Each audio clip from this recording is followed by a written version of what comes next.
My no say emfa today's agenda and twas or na Saturday akwaba. Boko there. Duma ne crying kakra. Adentan constituency. Adentan dey say you fed die view of home. Sir. So baby work yapim sa. Me work yapim sa. Yapim sa dey osane ya. Baby ho ye landmark. Honorable bi am constituency. Yeah. Ya ho na mo. Ah ya da say. Chiatifo na ekweli. Chiatifo nyina amfa. Yakasa ya fanse mfie Sonia yebedi ade e wo Ghana MPP aban ba power na America no na sanfie nson we no nema bebre akoso nema papa bebre or how amane hunu kakra be fa mu ane niama na enso no MPP ma ene MPP amabunu still omugira omunai so ade ba ko a ana emame niji pa say or how ya fam amania ya fam niama moaye den unuanu ndc foi so mu sorry a mu gina yankon so ani nanso yetim de yetim mesha MPP ni bi ankuran MPP ni abrantie ababawa ye ma menum mpanimfo ye nuanu mema adwuma ye de asi ye ni so no obia emfa ne hunchim sese ya no me ka say it would have been irrational say anka nyans mechanism nyansa bia ma ho say ye nyina ye be kan say ye di candidate ba kwachi it will make sense enti said ye tie biara ebibadi honorable Kenechi said ye tie biara ebibadi Dr. Mahmoud Bawumia said ye tie biara owura akoto no ne minority ones na omuwo mu no so no upel bumpo ebibedi omoachi obia enye tolerant obia anji ni nua adwene a opeso okere tum because that is the foundation of the MPP say ye ji democracy di ye ji kambi maminka bia mamuodi enti no bebia obia finding ne ho bia no obia anja no oni ni nipa e na ama o kasa asem ya no pevi say campaign ye sha ase a che ye tanso di nkomo but that's a no when you bring so stresses asem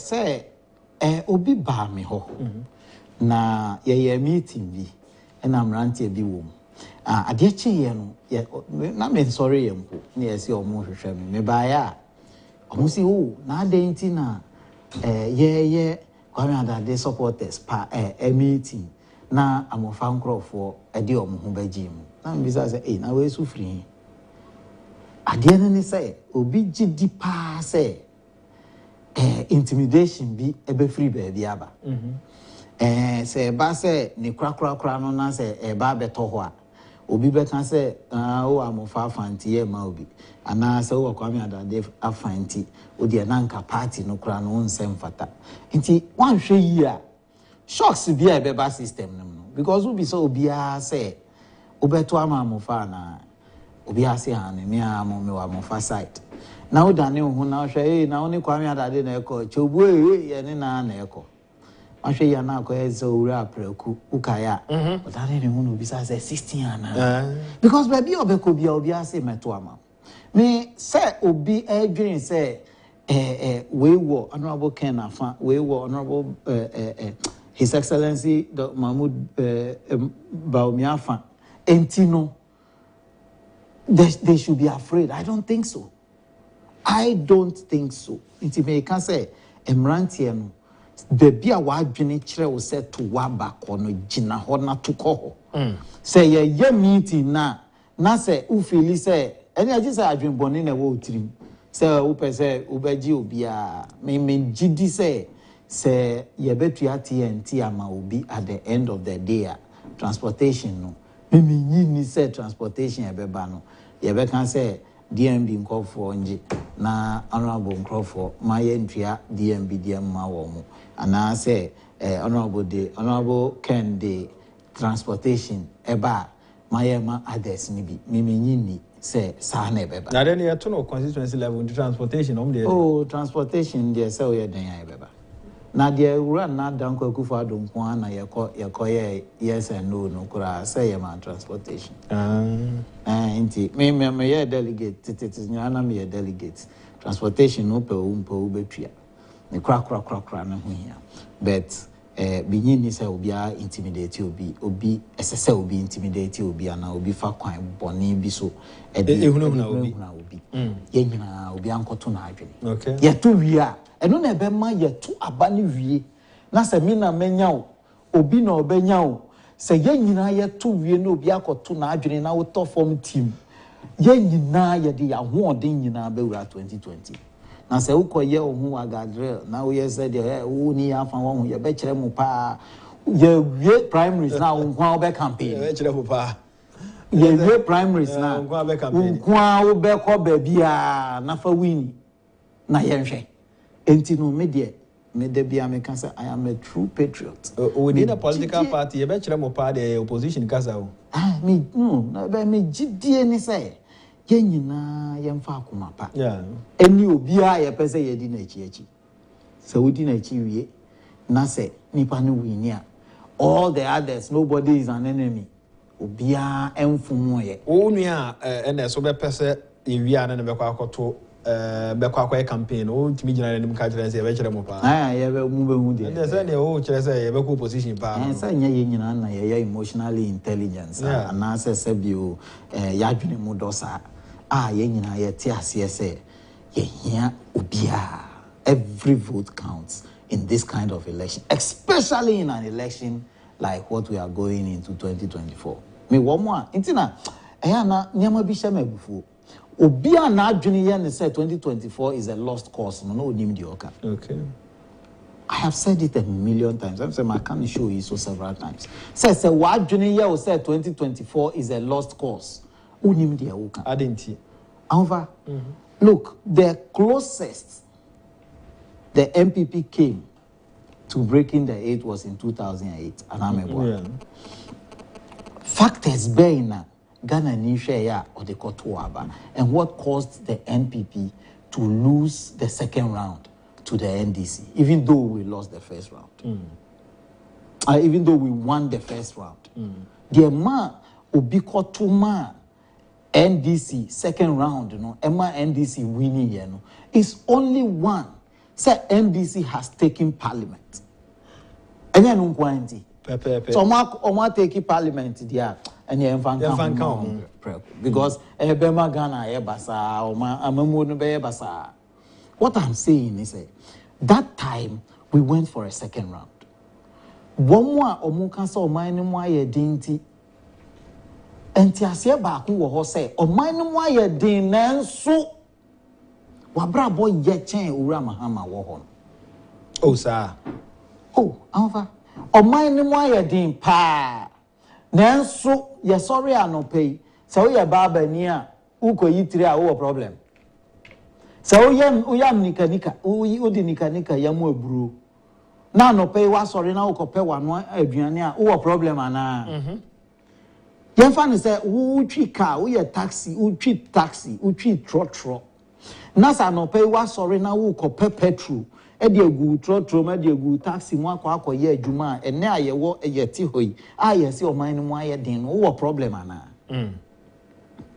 ni bisa o say sabre ya ye se o man no mu aye den aburu so yi enti wo hia aduro wo yare ye de wa kọ hospital ya twa aduro ama wa kọ drugstore aduro ni ho ana ye den na ye nyaneama we nyina safa wo ye de dollar na be kwa akoto na duro ne na kania na nyina mo kania na wo timu no say ye nya CDs na ye de to niama na ye de nyina mo kania ma wo ko na odi ko ye adwuma no nanso aban no kwan bia so ne nsaka ye we fi say bedroom re bi wo oman yi mu na sika ye de to sa afa ngo we na ye nibi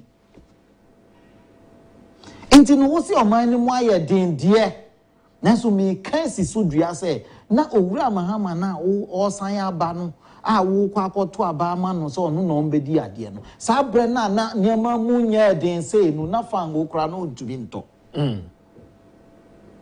no se wari na mama na to dompe na a teacher fo aye adwuma mfie miensa wantumi antua wo mka na waye adwuma mfie miensa wo dan ne ka na otua mu busumi miensa na oban no mu aye den sa bre we ya wo ka se oban no mu aye den me nka se wo boa me say or mine why a din sa brigana near tenafie almost a fit uncle ejuma then so aban to me a pesika trianica or mine why a din mrenu na time ana won kan say or mine why a din no amova sa brena na ma or mine munya din say no Ghana ni ba aye ejuma mfie miensa no wura mahaman to me ntwia na Ghana ni nurse ni a wo school so dem say me call training college na ye what training college na alawa no na huhia pa ye ne hwemfo ma no alawa ma ya asohye o na sa alawa no wura mahama se ono ontumi ntwia sa alawa no na wontwia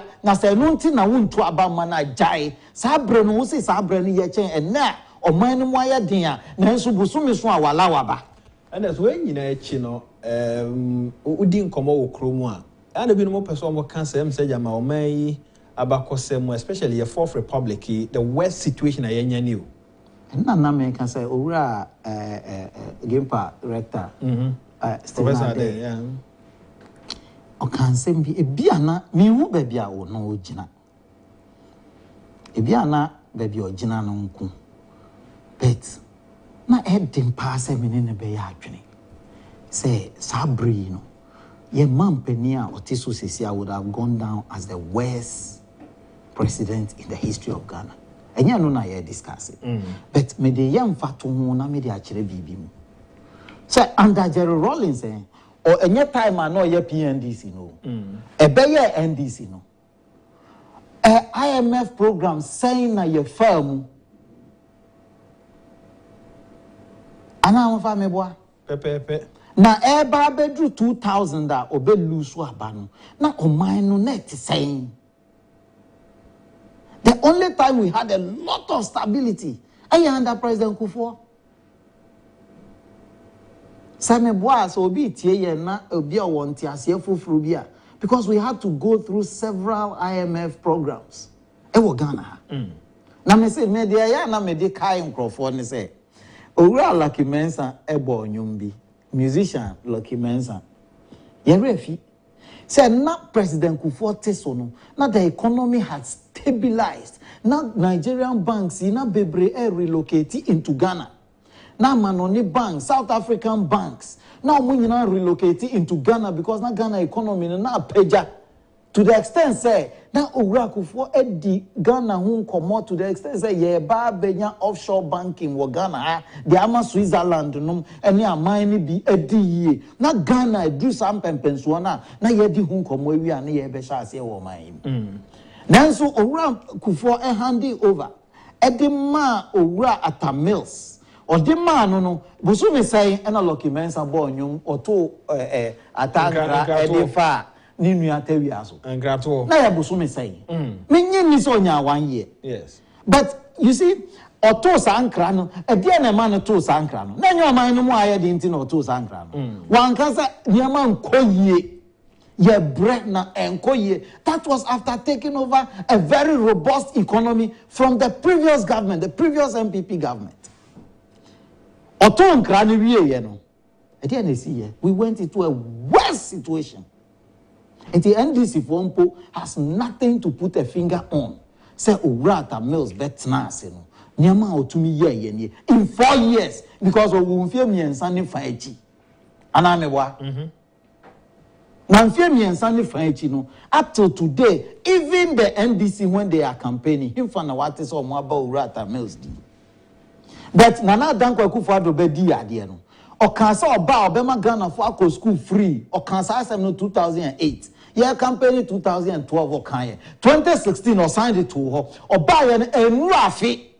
Not even 1 year. Say the broken down economy. Economy na yari na mama na to dompe. Economy na went to me entry ankro for aketua mawom. Economy na went to me tofa ngongu generator mumfan generate electricity no. The same economy under a year or taking over no or making sure say the free SHS program no can say when na me ba mema Ghana ni bi akọ school free no under a year na do delivers our promise no under a year by the second year now I declare year of roads okonya sika no wo hin no ye ne day how did he do it that the NDC couldn't do it The point I made is I don't believe that. Yes, he is a human being. So said that gap. Ebi a change and because near almost we it's like okay o man for baby free baby a baby. Exactly. Again, ama osi kromwa. Is it a propaganda? Let me tell you, the kind. No correct. Say the economies around the world, including Ghana, Ghana can there is a recession, and me as I've said it on this show. GBC. I was on GTV. Me can assembly was GTV. Say after every pandemic there will be a recession. Wumpe. Sana emze nyankopon ayeno. So how can sebi ba wiase nyina sana? The idea chire no sikasem ho beyedin. Because I didn't float is ensuo. Enti se ukodamu nsuo no blocking nsuo na. Na se echire be dry ana meboa. Ansana ubie kakra wo sha ase bia na niama no asha ase ye kakra na san stabilize. It is natural. Anfa se wo hwe ase wa ha ubofom pum. Na unai be ya uya nti ubeto aguso kakra uko kakra no ya no kofom amofa na ukro no. That is how life is. So me kaya menya komsheni me nkasa yen komshe. It is simple knowledge. It is basic. So immediately after every worldwide pandemic, there will be a recession. It is a recession. Ghana ha. The only thing I made to me I can say you're trying so too much. And you say the recession the pandemic ni twamwa tetibegu akwan mu because during the pandemic adia nanka yebetumi aya ebeboa was to invest in agriculture. Okay. Feed yourself. Because aduane ni nkrofo nkoefom nkrofo lock yourself share them but Ghana ya share them anche nti niama enka ebeboa ye the year after by the time ana ahokyere no ehya ase no na aduane ebu. We did good at that. Very, very well. Say, na ye can so mine mo aye din no. Na aduane shorty ana meboa. Pepe. Eno ne de edika. De to so mienu. Propaganda na wo kan ho asem no. Eno so ye real. In fact, most recent one. Atoyanchem ato fragmantem ene epiemantem baby for ana meboa. Ye call round na yaboa wo. MPs na omukrom ena sa ohaonesi nanka sese by then nanka omumom na lobby government say aban minkrofo hia we seven preduasa or dwene ono ni election oba wini hu or dwene polls are oba ko hu nti onamo a niama obeya odi be she aban na bufuo aban na nkasa obenya kura anka aban na nkwa ankoboa ni nuanom a mo ho akire wo mo no anka aban bu befu mpo a onkoboa wo mo nti okuja to na mo ana okura camera na otwitwa onye ono ana obeka say soldier fo nyina free ground ho sisi amini o ka say nadmoni the team enya na ya team na eboa wo ground ho no enya team ba ko amofa na soldier fo nyina free ground so how can that be possible asemo yesia omanfo obi ani abre yesi wo monko na omonkonko boa all of a sudden yes o ma free ho omonkoy even at all say fan say granted I am assuming without admitting say edrumra ebi ansuo no enkoso bio ana the disaster level no I shall say a conformity no you may not necessarily need I'm assuming without admitting to my issues you may not necessarily need the military here. You hear military war baby. Now I had here you bet to me I'm an admo. And one more aduane because they say yanya baby am yada security ya okay way ya okay and you know nadmo way niama omode banta de ni niama no mu manage e no na ye move na ye nko ha ye nko boa omunso ma omun stabilize. Why would there somebody onye sebi producer onye obi asebi weyi sebi onye pahwe akwa bia onu so ti ne ba bia o nam keke. This is an MP, an educated MP. Which of the two things necessary ankoye say obeko Now we bisa aban and now relevant authorities.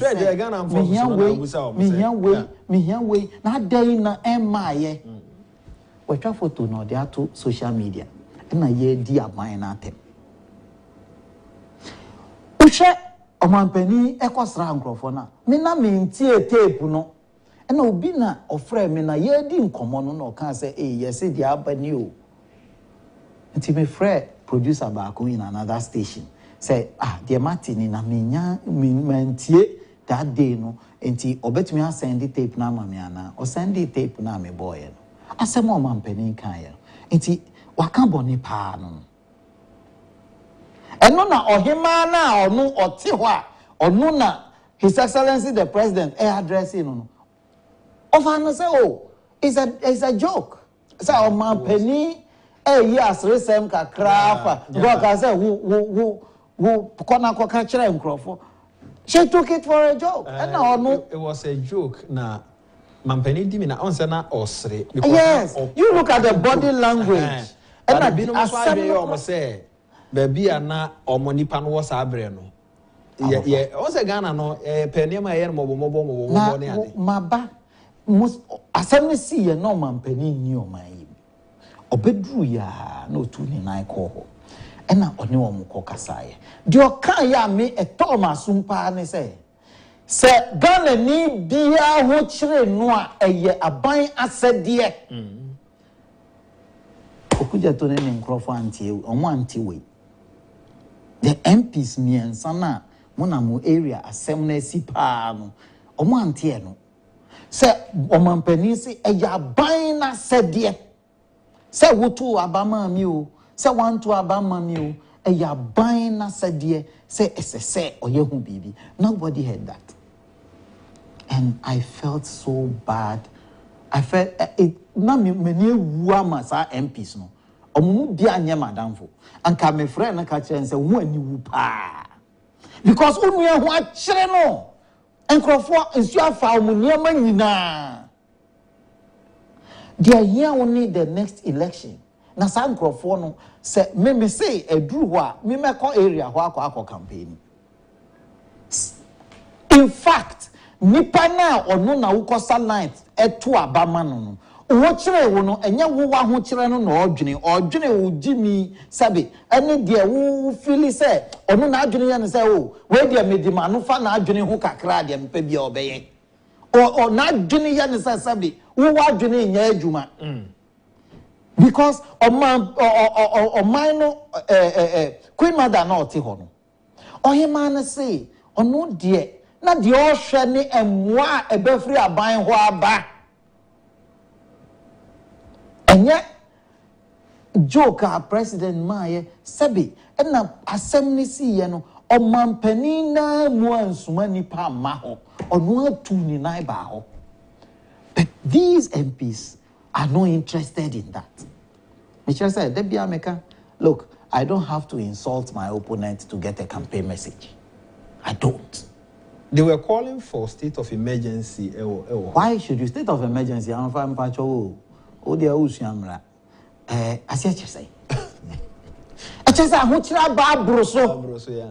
And you know, as I say, yeah, who be state of emergency, no, at the and she said, she said, come say, Bia, Desi or Honey BC da a bruni panty as so into as I say, yeah, taking drastic measures. Central for say as ranking member foreign affairs, on him.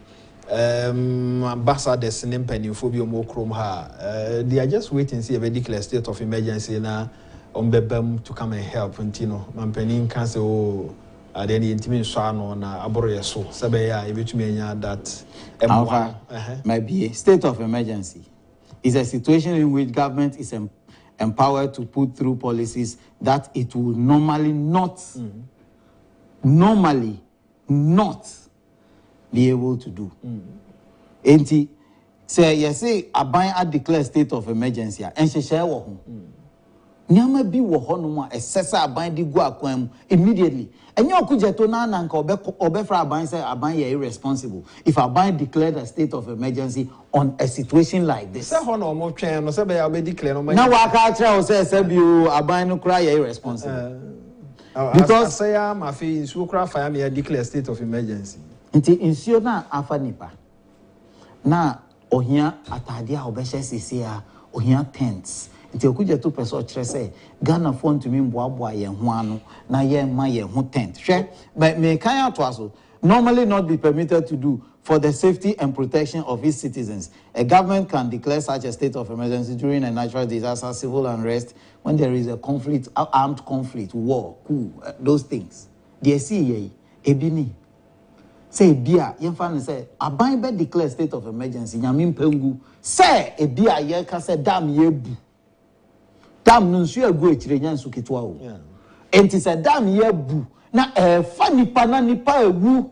Ana bibi now we hear bibi drastic. You need to do something drastic to mitigate the problem. And no na your friend state of emergency. Owura kuje to sebio say we no so onimhuma we di MP bebre di American yi mi phone so na ewo ebi mpo ana ne phone ni e papa chen media no enti onim but isa dia wo kan yi oda se ni pe asemo aka nti yenya de ensem fata no ngina so. I'm telling you, me NDC ni and menya good message. I don't need any rubbish. Me MPP ni and menya good message. I don't need anything to get a good message. I'm telling you, me here menya good message. Alpha, but they have me say, yeah, me anum Ghana for no we are too gullible. Yeah, jinsem too mun temudodo. Because as I say, obi atimi bisa say ensure abefa nipa adan obi anwu ye nyame adom basabasa ye bia nsi ho yemfa ne say nsuo na banti no nipa ewu nipa nya ba bi mfa now see ye declare state of emergency na che say ye bibi so nko de ye hia ye nuanu pa aduane adi sabio na jana bia say nti ye nkoma no mobile toilet no yade ehun odin wo Ghana this say ye declare state of emergency na Britain ni and America ni e di free hoba NDC for adwene no look NDC under NDC 1 under Jerry Rawlings na broni na betu atonkoma ye na de ne ye friend KVIP na ya ankasa ene ye di ya adwene e kan say oh ye wa atonko a hwitim na say ye ndane mu kakra na hwitim no ni yebia ne said the city ensisan kakra this say ye call you ko bobosia na ye dia betu atonko under the NDC in this country.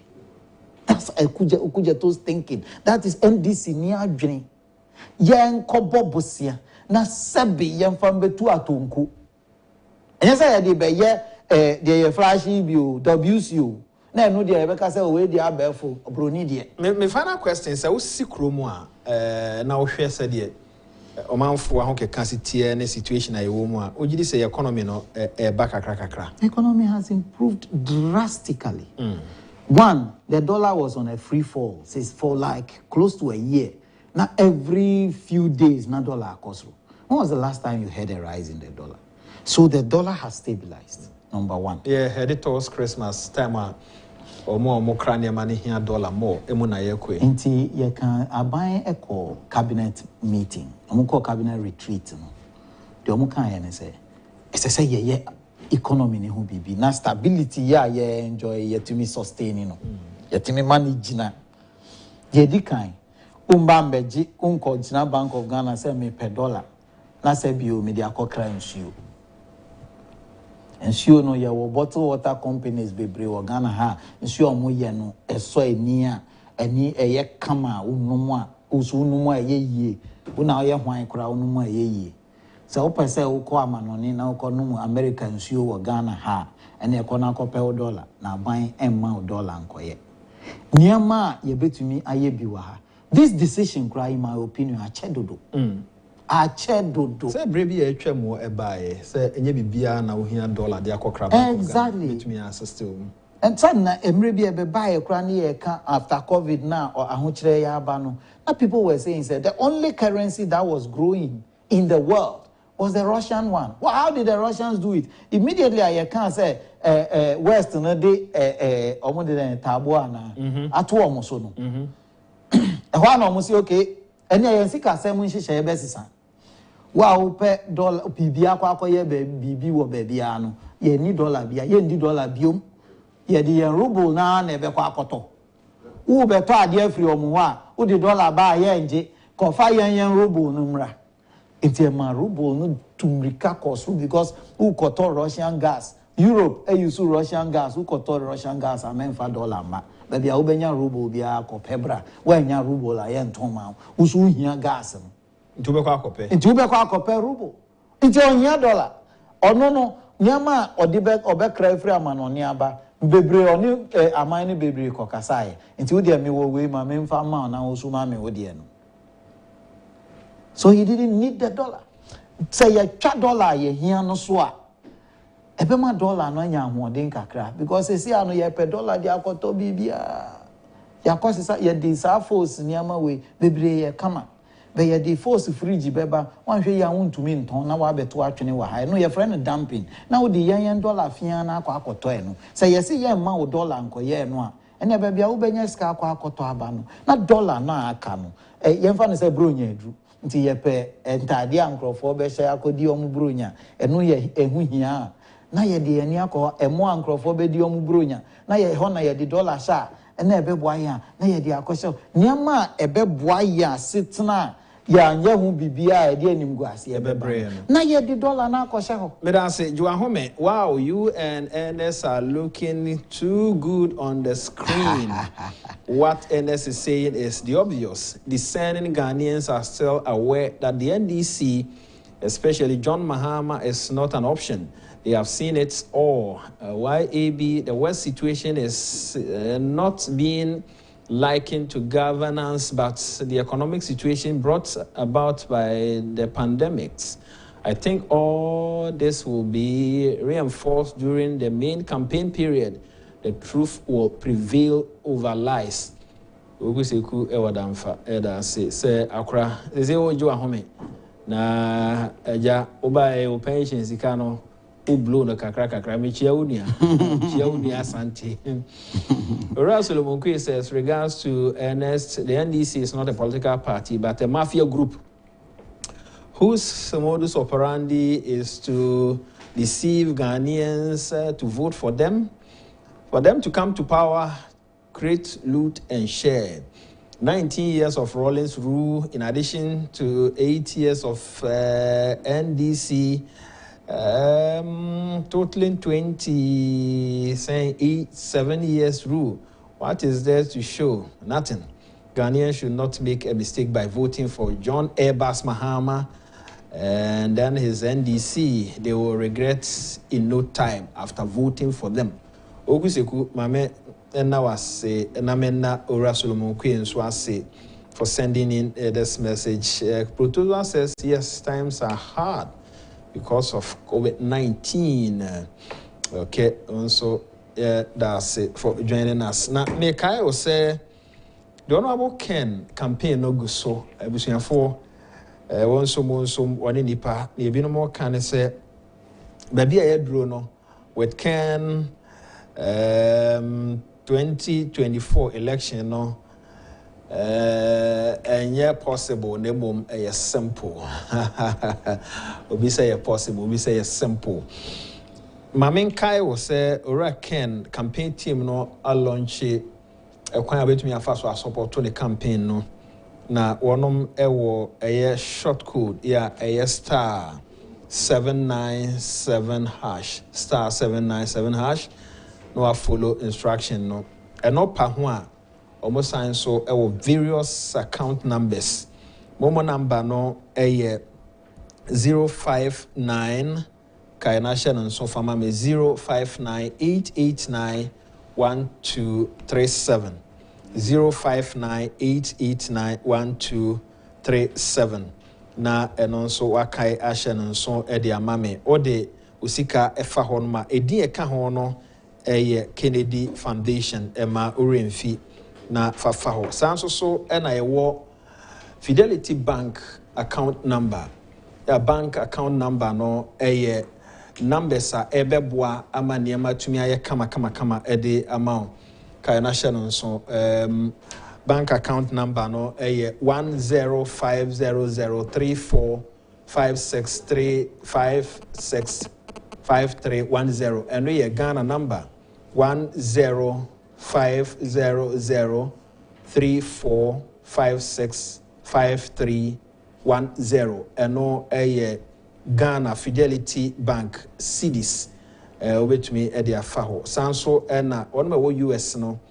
1951034565316 1951034565316 eno ye US na ono so a ewo UK no 1952034565314 1952034565314. These are the numbers I wait to me edu sika faso na etumi aboa ama Raken the campaign akoso sanso so na the Ghana International Clergy Association said the money no da bia omo bompaye the tai Raken edu hene Agyapong achi omo aye nhihye foforo said the bia ye ka ho asem no omo ebe ye mpaibo e de atai dwumadi a ekoso no achi 28th of October 2023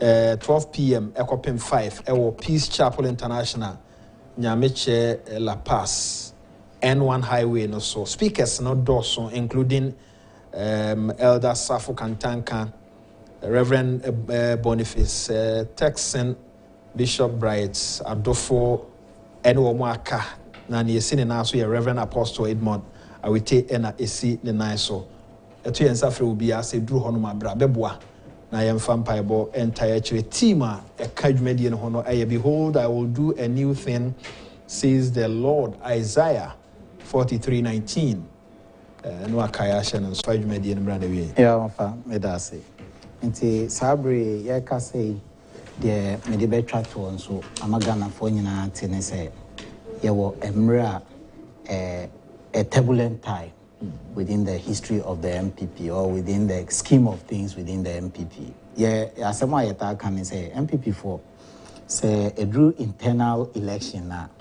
Na ye final World Cup final entino ye nyina de woye bia hweso ye na ye na so akumapem na bibiara ye no enya de betete ye ntem wa ebia waye wa adwene say mafia work no enya wonkwa na oni mafia work obi so ye mafia ne te say wa enti odi mafia work no kogu akwan mu wo baabi na obi so koye mafia no wo baabi a na wa na wo say party obi amfa akumapanye na ye nyina ye pass through this period. Okay. Ye wie abato na MPP ni biara ye nyina ye kwa akodi ba ko na ye bayi ne nachi ye ntini nko yi nipa mienu ye nkoto aba no nko yi nipa miensa ye ko yi ba ko nti obi anya na adwene say cancer contest ni very close between nipa mienu so eme mienu pe na minim since that ye betna na no ye analysis at the beginning no me can say me miensa na me mehu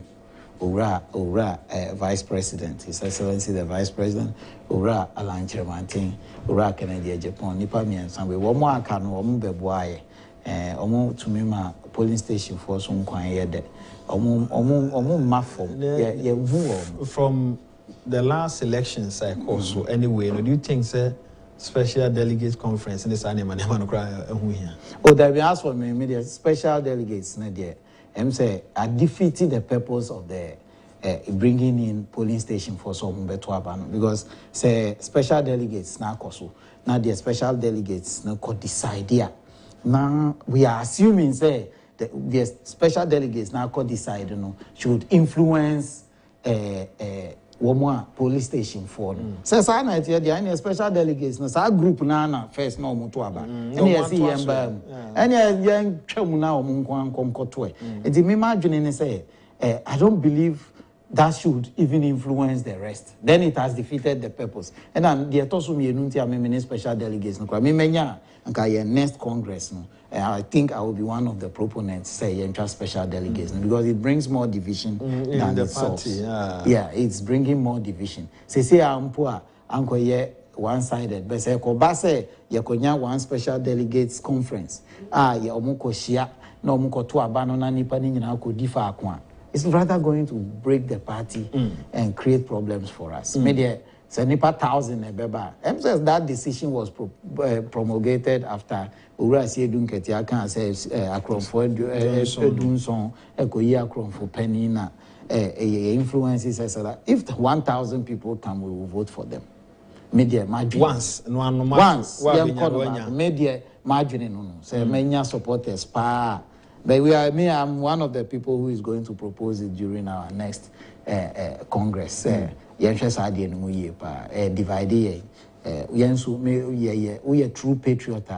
Me say now can say nipa mienu miensa na oni mo e de na ama wono ma kana se won hyeda nto ana wote o nkana me na menti dabi me nim from day one say omo be support to agro ni bi omo be boy nti na me can say ye hu omo form no because ye adwene ne say na no make obi say me na me nim de make can they are not there. Me I'm a delegate. Me person so omo say na aba ye wo mrantie ne maba wa omo ye me akoto me adenimo no kra body on there and the radio so na me take me kan ba akubi me ono de me hu ni nkrofo kra wo form ho ba owura akoto de me hu emani mema bi a omo boji ni so kakra eno no ye normal na me ka say be nwanwa say yenya obi nipa ba akokra ankodi owura akoto achi ana yenya nipa ba akokra ankodi adenimo achi me kan so obi so wo ho no mo asabi o ni ho kire na no pe obefa phone afra owura adren mo ama na ato nkrando kono ama no na ma me ka stress mbe je ma me bi na ye ne ye ko campaign ne omudi nkomo nti ye koto aba 2016 ni wie ye ana ye share ma me no na e bi sanse so to ni ye de is an unusual question I say oh me to ni ye pa o na me share be ma no say the two parliamentary candidates no ba ko ye be ma the two leading NDC ni I say oh okoye no maame no ohia na ba bia no amani ska nti maame no odru ho no hu se maame no mfoni wo no di team ho ohwa ase ho ano hu se papa na na no omo ba fie na okọ na maame ska no so na me di team ho obi a ma cha ma on pepe nti ono ho tu ni wa cha ma on pepe ono obi ani asem nti o tu ni ye pa and it's funny but that's what people think me imagine ni say ye nyina obi ankoto emani nipa ye wia me te ha obi wo hono ma wo kuntokwa no kwa omo special delegates conference na opani bi no ni ho o proxy he was so lucky say offer we no say proxy am pesa me yan pesa ni pass me say ma so asem bi ni ho o de be ma me o say ya me twen ya some days na am san free ba ko so aka so we na so ye dey wan that akora so o mu mienu nyina gisa brand ni di no de ma no so wo mu mienu nyina ju di nti wo kwa de wo beto akobi ato ma satisfy wo mu mienu no the only thing is say yet ha we will do the work upel adwuma no ya na ye be ye owura Mahmoud ba omi ankrofo nko antumi nto aba mane wini 2024 me general election owura Kennedy nkrofo nko antumi nto aba mane wini 2024 general elections or no famu a enti no nobody should look down on anybody okay ye be ye adwuma no ye wi a adipa bi ba mu a ye nyina ye be di ye nche nkonko ye se na ano no and yes o person me can so me na say prototype ye ga say na me ba be cha no go ye se na ano no me bo okay I share the sentiment of the road minister. Professor Ade must be made to prove, but it's madness or greediness. This mostly happened to MPP who even Kufuor's era is surface that appointees that served in the government later when they were relieved of their duties became bitter and spew Martin Luther. Nonsense, the encounter radio and TV so didn't have that radio message. I'm a man for who didn't hear me. Obama for 7, 2 now can sometimes no Yama way as any party who did beer and original beer work society who can Yama beer a quachiri power. I also support I support NS. Let's abolish the special delegate elections or conference. Okay. Kennedy is winning 53%. Also, you others say. NS, Mapon, you, me that's Yankopon can boys and Yana or messages in the no she. But say you know we can say na dey show. We can say we say na dey show say. Oh so ono santi na ye si hini aye yi chiame. Enti wo na ye chiame o show yi so chiame. Enti say obi ka bibi na fa kwan mu na wa tene no. My editor man. Say na my editor man na me ka che say no dey kika. O an tene no na say oso ko kaya so NS Media. Thanks for coming. Production team yana mo Solomon Sasumensa. Kweku Aboaje on the focus. Kwesi Ninsi Safo Ejano. Ena mo nyina mo ase. Obi o MCR nso boy bi anso yana mo ase. Midi e de ya amfa boachi na e branda nyame ya no channel pa ebehia.